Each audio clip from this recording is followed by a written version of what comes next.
Pemirsa masih di IDX Season Closing dan kami juga masih menggunakan Anda untuk bisa berpartisipasi di WhatsApp interaktif kami seperti yang tertera di layar televisi Anda nantinya. Dan langsung saja kita akan coba lihat 4 saham pilihan yang masih direkomendasikan. Dapat Anda saksikan grafis di layar televisi Anda pemirsa. 4 saham pilihan yang masih direkomendasikan, pertama dari saham grup Prayogo Pangestu, ada brand direkomendasikan akumulasi buy dengan support yang bisa diperhatikan di 5.850, resisten hingga ke 6.850. Astra International juga masih direkomendasikan akumulasi buy 4450 hingga ke 4970, dan selanjutnya ada Dimas direkomendasikan buy 145 hingga resisten di 189. Sementara Antam tadi pun juga sempat kita ulas swing buy 2340, resisten hingga ke 2940. Ada brand ICE, Dimas dan juga Antam, dan lagi-lagi keputusan investasi tetap ada di tangan pemirsa IDX Channel. Pak Andri, kita lanjutkan kembali Pak. Langsung saja kita ke saham pilihan yang pertama, ada brand akumulasi buy. Pertimbangan terutama dari sisi teknikal Pak Andri, brand masuk ke dalam salah satu saham pilihan Anda. Ya, kalau brand kan tadi sempat menembus ya resist baru tadi di 6.375, ya itu adalah triple top. Dan meskipun tadi closingnya kalau saya lihat di 6.100, jadi artinya masih ada chance untuk bisa naik karena juga kan antisipasi dari anak usahanya ya. TPIA juga yang mungkin akan merilis penoksan Yosina sistem kampanyenya yang akan mau IPO. Jadi saya pikir ini sentimen bagus untuk grup Barito, makanya Perbito hari ini pada naik semua rata-rata ya. Puspo, PPT dan lain. Jadi kalau dari teknikal sih seharusnya masih konsolidasi. Jadi kalau untuk sebenarnya ini turun, tapi kan trennya masih udah mulai naik. Jadi artinya brand ini salah satu yang telat ya dibandingkan TPA, Petro tadi sudah sempat tembus atas 3.000 juga, PT juga tidak tembus di atas 800 sampai 840. Jadi saya pikir ya ini bisa untuk memberikan juga peluang untuk brand yang masih relatif murah ya dibandingkan misalnya Cuan, kemarin duluan, atau Petro dan yang lain. Jadi sesi berikutnya saya pikir bisa di atas 6.375 menuju ke 69 sampai dengan 7.250 untuk brand. Baik, ditutup melemah hari ini Pak di 1,61% di 6.100. Koreksi masih cukup wajar Pak, dan akumulasi buy di level berapa untuk brand? Nah, saya pikir juga ini turunnya juga tadi cuma karena gap up ya, gap down ya, jadi pas closing ini. Jadi saya pikir ini juga masih memberikan juga peluang juga ya, supportnya kuatnya di 5850, tidak jauh dari sekarang ya. Dan juga berikutnya di 5250. Jadi saya pikir untuk ya kalau misalnya sekarang ini masih tadi closing ya kita lihat di bawah 6.350, berarti ya balik lagi ke konsolidasi ya. Tapi tetap brand ini memberikan peluang untuk yang lebih murah ya di grup Barito ya dibandingkan Petro, Cuan atau TPI udah naik duluan. Baik, penutupan hari ini di 6.100 pemirsa melemah di 1,61% dengan resisten tadi potensinya cukup besar di 6.375 hingga ke 7.000-an pemirsa untuk brand, dan lagi-lagi keputusan investasi tetap ada di tangan pemirsa IDX Channel. Dari brand kita beralih ke saham pilihan yang kedua, Astra International juga direkomendasikan akumulasi buy. Saya akan coba sampaikan update penutupan hari ini untuk ASII. Ditutup di level 4830, mengalami penguatan yang cukup signifikan di 1,68%. Astra secara teknikal, Pak Andri, cukup sulit untuk menembus ke level 5.000-an, terutama dalam beberapa bulan terakhir. Analisis teknikal untuk Astra, peluangnya seperti apa, Pak? Saya pikir Astra salah satu blue chip yang belum naik di antara semua banking, semua infrastruktur, basic dan lain-lain. Ini Astra ini belum naik karena wajar, karena itu mendaki ropes ya. Karena kemungkinan juga pasar masih melihat sekarang besaran dividen setelah kemarin anak usahanya kemudian UNTR sudah memberikan dividen di atas Rp1.400. Jadi saya pikir ya kemungkinan konsolidasi ini ya kita lihat aja teknikal breakout-nya ya. Jadi kemungkinan pasar juga akan mengejas untuk cenderung naik ke atas ya, karena sebenarnya market kan belum price in untuk jumlah dividen yang ada sekarang ini ekspektasinya. Jadi resistnya di 4970 ya. Kalau 4970 mungkin bisa menuju resist berikutnya di 5250. Sementara supportnya ada ASTI ada di 4690. Baik, penutupan hari ini bergerak atau ditutup di level 4.830, menguat di 1,68%. Bagaimana Anda melihat pola pergerakan IC dalam beberapa waktu terakhir, cerminan dari raihan kinerja tidak Pak 2024 ataupun di kuartal pertama, Pak Andri? Ya, kecenderungan terlihat ini malah saham yang defensif ya. Seperti kemarin saham pada Amrol kemarin waktu 8 April, nah saham Astra lebih cenderung tidak turun banyak. Sama juga, jadi ketika market lagi rally begini, dan naik luput atas 30%, nah Astra isinya juga malah dia konsolidasi. Jadi saya pikir ini ya market mungkin menunggu dividen ya, karena ini kan Astra ini salah satu saham juga cover untuk fund manager asing maupun juga domestik. Jadi mereka mau melihat dulu peluangnya setelah kemarin juga perusahaannya UNTR sudah merilis atau membagikan dividen. Jadi saya pikir ini bagus juga untuk investor yang belum memburu saham-saham blue chip ya, core stock seperti KSI, karena secara fundamentalnya cukup bagus ya. Apalagi sekarang kan Astra juga kan sekarang agak masuk ke bisnis EV ya,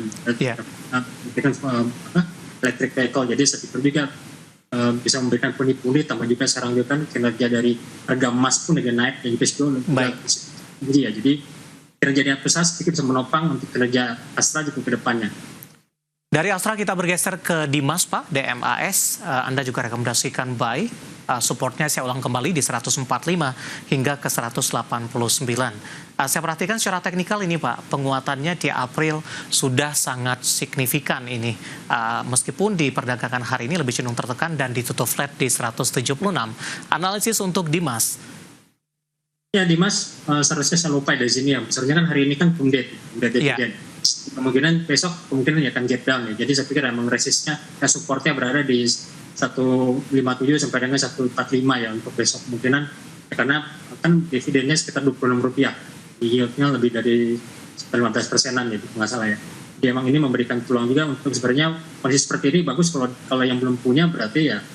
Karena kita siaran di sini berarti ya besok bisa akumulasi ya ketika di gap down itu, karena memang trennya ini kan masih fraksi 4 ya. Jadi untuk menangnya masih bisa menuju ke 189 sampai dengan 230. Tapi untuk jangka pendeknya saya pikir range-nya masih 140 sampai 180 untuk jangka pendek. Baik, ini hanya untuk trading saja, Pak, untuk Dimas? Ya, jadi mungkin kalau besok gap down pun ya karena efek dari penyesuaian dari XD dividen, saya pikir bisa untuk trading ya. Range-nya kan bisa kalau sudah sesuai dengan Rp26 dan terapa 140 saya 147. Jadi naiklah misalnya taruhlah dari 150 sampai 160 ya bisa untuk kita untuk pas trading. Oke, yang terakhir untuk Antam, Pak, tadi pun juga sempat kita ulas, review singkat saja, swing buy untuk Antam, supportnya di 2340, resisten di 2940. Ya, kalau untuk jangka pendek sebenarnya Antam ini sebenarnya bagusnya untuk dijual ya kalau masih naik ini, karena memang mendekati resistnya sekarang di 2.800 sampai 2.940 di jangka pendek. Tapi kalau jangka menengah saya sih bisa hold ya, karena memang tren emas ini karena dunia ini masih ada banyak kepastian ya, saya pikir ini mesti memberikan keuntungan untuk emas. Lagi sekarang kita lihat kan tadi pagi ada serangan perang kecil-kecilan antara India dengan Pakistan ya, juga ini memberikan demand juga untuk emas. Jadi setidaknya untuk jangka menengah good untuk Antam, tapi jangka pendek kenaikannya untuk take profit. Oke, ada brand Astra International, Dimas dan juga Antam, pasang pilihan yang direkomendasikan. Dan lagi-lagi keputusan investasi tetap ada di tangan pemirsa IDA Channel. Kita sudah sampai di segmen terakhir pemirsa, dan Pak Andri kita lanjutkan kembali, waktu kita cukup terbatas Pak. Langsung saja kita ke pertanyaan selanjutnya. Ada Bapak Jason dari Jakarta menanyakan saham INDF Pak, support dan resistennya. Jelang penutupan atau di penutupan sesi kedua hari ini, penguatan lebih ke arah terbatas Pak. Untuk jangka pendek saja, esok hari kemana arah untuk INDF? Ya, kalau INDF sih kalau lihat dari teknikalnya ya, di sini polanya hari ini tadi pola bearish pin bar ya, atau misalnya sinyal reversal ya. Jadi kemungkinan ya besok agak rawan koreksi ya. Jadi meskipun kalau besok pun menaik, resistnya masih 8.000, supportnya berada di sini di 7525. Jadi memang yang saya pikir kecenderungan sih besok naik pun untuk take profit ya. Jadi kalau ada kenaikan di atas 78 sampai dengan 79 dengan take profit, kecuali dia break di atas 8.000 gitu. Oke. Ya, penutupan hari ini di 7750, take profit di 780 hingga ke 790, dan ketika tembus di 8.000 ruang penguatan lanjutan untuk INDF terbuka cukup lebar. Kita beralih ke pertanyaan selanjutnya Pak, menanyakan saham PTRO, Bapak Sihohtang dari Medan, sudah punya di 3.080 Pak, untuk PTRO.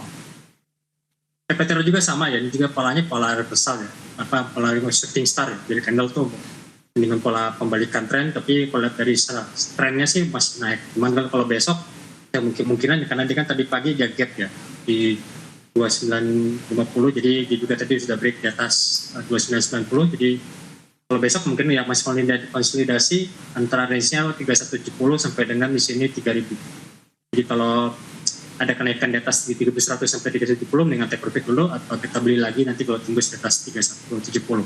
Baik. Ibu Liana dari Surabaya, Pak Andri, terima kasih juga sudah bergabung. Ibu Liana menanyakan saham BRIS, Bapak. Untuk BRIS, apakah boleh beli tidak di harga sekarang? BRIS juga sudah menguat signifikan, Pak, dari tekanan sebelumnya di April dan akhir Maret. Ya, kalau BRIS juga sama ya, di sini juga kepala juga roasting star. Jadi banyak kan sini saham-saham pemilikan tren ya, sama seperti brand tadi, Petro, di Indofood. Jadi saya pikir ini kalau kita mau beli ya antara di bawah 2.700, karena sekarang kan kelasnya tadi seperti 2.900, jadi mending beli di support MA-nya di 2.600, 700 untuk kita beli lagi. Baik, BRIS terdampak dari komoditas emas juga tidak sih Pak sebenarnya? Bahkan BRIS kan Bank Syariah. Bank Syariah BNI, jadi saya pikir kecenderungan masih mengikuti dari tren sektor finance-nya ya. Oke, baik. Dari apa namanya? Saham-saham blue chip di Big Bank terutama Himbara kan memang sudah naik duluan. Nah, ini saatnya saham-saham lapis kedua seperti BRIS, Arto, kemarin juga BW dan lain. Oke, selanjutnya menanyakan saham DAAS, Pak. Ada Bapak Indra dari Bali sudah ambil posisi nyangkut cukup jauh di 5.500. Ya, kalau DAAS sendiri emang di sini kemarin laporannya bagus ya, tapi di sini polanya kesal juga ya. Pola-pola dari cover bearish pin bar dan juga atau misalnya swing star. Jadi kalau untuk jangka pendek mungkin besok kemungkinan dia akan take profit dulu ya. Bisa menuju di sini di bawah 4.300, 4.200, tapi kalau untuk jangka menengahnya saya pikir masih aman ya, karena di sini minggu ini masih candle-nya masih hijau ya, masih bullish. Jadi masih bisa di hold Pak Andri? Kalau untuk satu mingguan masih bisa di hold. Di sini targetnya di 4640 sampai dengan 4950. Mungkin support yang bisa diwaspadai Pak untuk menghindari kerugian lebih dalam lagi? Ya, kalau support yang paling di sini paling kuatnya di 4.000 ya, di sini paling kuatnya low minggu ini. Iya. Baik. Selanjutnya kita ke Lampung, Pak. Ada Bapak Joshua Nainggolan menanyakan saham Delta, Pak. DLTA. Delta Jakarta ini. Penutupan hari ini di 2190. Punya harga average di 2150. Sudah profit.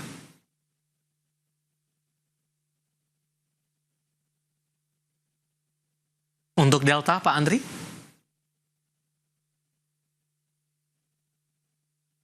Ya. Untuk Delta pemirsa di 2190 menguat di 0,92%. Pertanyaan dari Bapak Joshua Nainggolan dari Lampung ini. Punya harga average di 2150. Sementara dalam intraday hari ini, Delta sempat menguat ke 2290 pemirsa. Kemudian dibuka flat pada pagi tadi dan di penutupan di 2190 ini mengalami penguatan di 0,92% ini. Kita akan coba sapa lagi untuk Bapak Andri Zakarias. Halo Pak Andri, sudah tersambung kembali Pak? Ya, pemirsa kita sambil menunggu untuk Bapak Andri Zakarias bergabung kembali. Pertanyaan DLTA average di 2150 pemirsa, di mana dalam beberapa waktu terakhir, dalam 6 bulan terakhir untuk saham Delta, ini sebenarnya sudah mengalami koreksi yang cukup dalam, bahkan di awal April sempat menyentuh di harga 1.920, kemudian mencoba untuk bangkit ke 2190, ya, dan penutupan hari ini di 2190 menguat di 0,92%. Dan pemirsa, tampaknya kami belum bisa terhubung bersama dengan Bapak Andri Zakarias. Dan waktu kita juga cukup terbatas. Pembahasan tadi sekaligus mengakhiri kebersamaan kita untuk kali ini. Sebenarnya masih ada beberapa pertanyaan lainnya. Ada menanyakan BMRI, ADI, WFI, dan juga BBRI. Kami mohon maaf dan silakan bergabung bersama kami kembali di waktu dan di program yang sama di perdagangan hari selanjutnya, pemirsa. Ya pemirsa, jangan lupa saksikan program dari Prime Market Hale yang akan tayang pada pukul 20 waktu Indonesia Barat. Karena urusan masa depan harus terdepan, aku investor saham Servis San Oval pamit undur diri. Sampai berjumpa kembali.